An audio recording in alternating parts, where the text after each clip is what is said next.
খবর 24 সাথে আপনাকে স্বাগত। নতুন নতুন খবর জানার জন্য আমাদের চ্যানেলে চোখ রাখুন।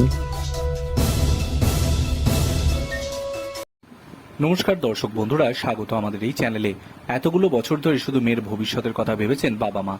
স্কুলে মেধাবী ছাত্রী ডাক্তারি পড়ার সুযোগও পেয়ে যান।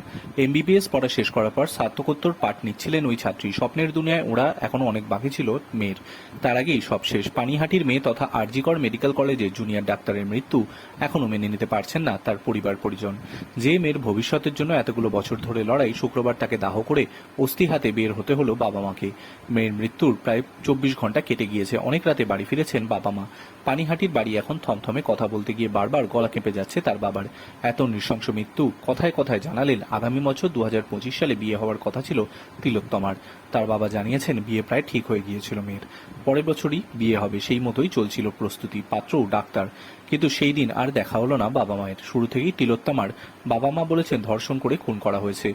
ময়নাতদন্তের প্রাথমিক রিপোর্টও তেমনই ইঙ্গিত মিলেছে। ইতিমধ্যেই একজনকে গ্রেফতার করা হয়েছে। সর্বোচ্চ শাস্তি যাতে হয় সেই কথাই বলছেন কলকাতার পুলিশ কমিশনার।